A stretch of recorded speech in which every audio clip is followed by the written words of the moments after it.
Dolar Amerika menjadi tabungan devisa 160 negara di dunia. Transaksi perdagangan dunia yang menggunakan dolar adalah 65%. Bahkan 90% transaksi perdagangan internasional di Indonesia pakai dolar. Sistem perbankan, Swift Code, masih pakai jaringan Amerika. Mau transfer dolar dari BCA ke Bank Mandiri, kita masih pakai wire, mesti lewat New York. Coba bayangkan betapa kita bergantung pada sistem dolarnya Amerika. Sekarang yuannya Cina mulai bertaring. Beberapa negara Afrika sudah mulai pakai currency yuan dalam transaksi internasional karena dia beredar banyak yuan di negara tersebut. Tapi walaupun begitu, yuan hanya baru menguasai 1,7% transaksi dunia. Yuan masuk ke depan, Cina dengan yuannya akan menggunakan strategi sharp power. Strategi sharp power itu lebih sadis ketimbang soft power. Strategi meminjami itu membuat negara yang dipinjami sebentar lagi menggunakan yuan sebagai mata uang negara peminjam tadi. Itu adalah strategi sharp power. Sharp power itu adalah dengan berbagai cara pintar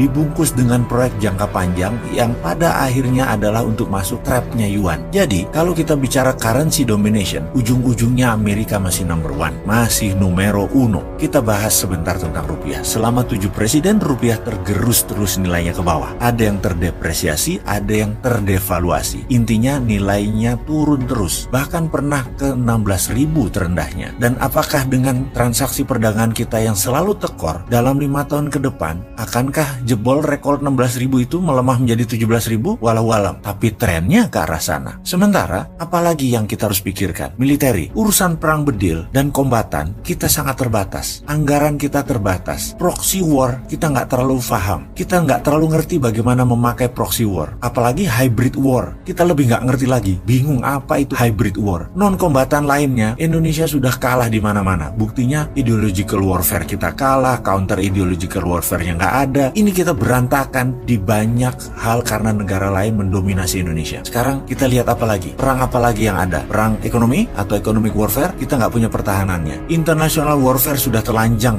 bagi Indonesia. Kita nggak punya pertahanan. Semua sudah terbaca. Mau apa lagi? Media warfare, kita kalah telak. Teknologi warfare, apalagi kita pakai semua teknologi asing. Informational, kita udah nggak bisa nyensor. Udah banyak cara untuk kita ditelanjangi atau diserang oleh mereka. Terakhir, tentang cultural warfare atau perang budaya. Lebih parah lagi, Hollywood, drama Korea, Bollywood, film Hong Kong sudah masuk sampai ke pelosok rumah-rumah di ujung kampung-kampung di Indonesia. Kesimpulan, Indonesia terjajah hampir di semua lini. Secara currency kita kalah, secara militer kita kalah, secara ideologi kita mulai tertekan, secara perdagangan kita kalah, secara budaya kita sudah kalah. Lalu solusinya bagaimana ke depan ini? Intinya adalah kita harus mengerti dulu masalahnya. Setuju nggak? Jangan sampai kita bengong wondering what happened. Dan parah lagi kita mengatakan adalah ini masalah global. Kalau global bisa mempengaruhi Indonesia, itu namanya Indonesia nggak berdaulat. Bagaimana sih ngelihatnya?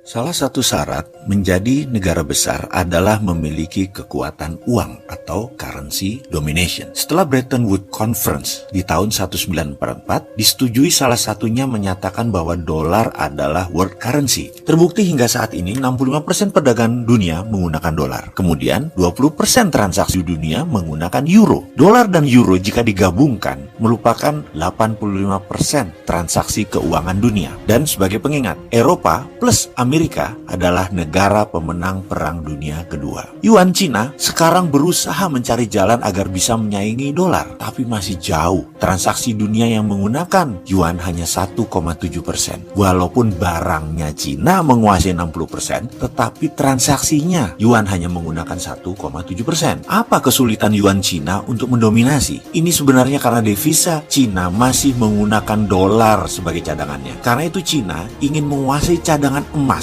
atau metal berharga dunia. Karena cadangan yang laku di dunia internasional selain dolar adalah logam mulia. Saat ini tercatat devisa Cina angkanya 3 triliun dolar. Sementara Indonesia angka cadangan devisanya adalah 120 billion dolar. Yang terbanyak dolar tersebut dipegang swasta lagi. Dari 120 billion itu, kita juga belum tahu sudah dihitung dengan hutang nasional belum. Alias kalau kita bayar hutang tersebut, jangan-jangan cadangan devisanya nol. Kembali topik bahasan, yaitu currency domination. Ada hal yang di Baltimore, Amerika sering lakukan, yaitu simulasi currency warfare oleh Pentagon. Simulasi currency warfare itu banyak jurusnya. Misalnya, di tahun 1977, 1981, ini malah bukan simulasi. Dolar ditebas hingga 50% nilainya. Dalam taktik perang, Dolar tadi menggunakan strategi yang namanya dollar reset value. Ini bagian dari currency warfare. Selain mereset value-nya, ada juga strategi lain, yaitu dolar fisiknya diganti. Kalau fisiknya diganti, ya nilainya ikut diganti. Misalnya, mata uang dolar sekarang diganti dengan mata uang yang baru dan nilainya tinggal 50%, katakan. Amerika bisa melakukan itu, bisa buat dolar baru. Bagi Amerika, nggak ada masalah karena cadangan dia 78%-nya kuat untuk mencetak uang baru. Dicoba misalnya, dolar lama nilainya menjadi setengah dolar baru. Itu simulasi reset value 50%. Apa yang terjadi kalau dolar di reset 50%? Ya brodol, aset 120 billion jadi setengah nilainya.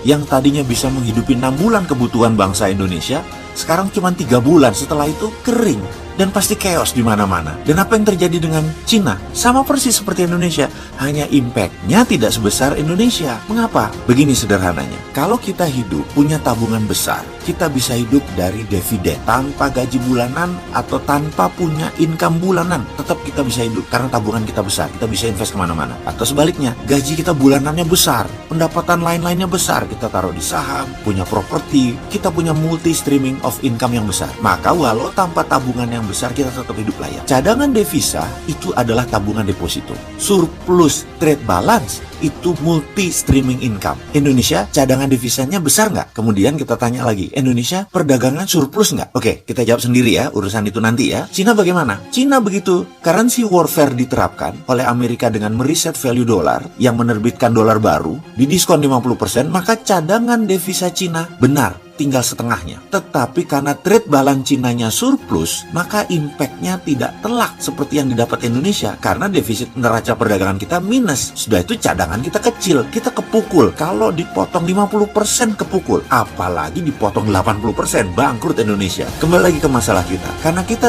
tidak ingin hal itu terjadi, maka kita harus punya simulasi sendiri terhadap kekuatan currency kita. Kalau nggak, kita kejedot. Jadi kita Indonesia ini juga harus melakukan rupiah currency warfare untuk mengantisipasi apa yang terjadi kalau negara lain melakukan currency warfare terhadap Indonesia. Jadi secara pribadi saya sudah tahu solusinya bagaimana jika currency warfare dijalankan oleh Amerika terutama. Karena ke depan kalau Amerika melakukan currency warfare, Indonesia harus tetap selamat. Kalau hal ini tidak dijalankan atau tidak disiapkan, maka Indonesia bisa terpecah, NKRI bisa bubar, masyarakat bisa chaos, terjadi konflik horizontal, Indonesia bisa masuk negara gagal. Benar deh, sekali lagi, counter strategi currency warfare harus sudah disiapkan. Dan apa susahnya sih manggil saya ke istana? Walau Sontoloyo begini kan saya NKRI garis lurus. Kasihan ya, saya ngarep banget ketemu ke istana ngomongin negara.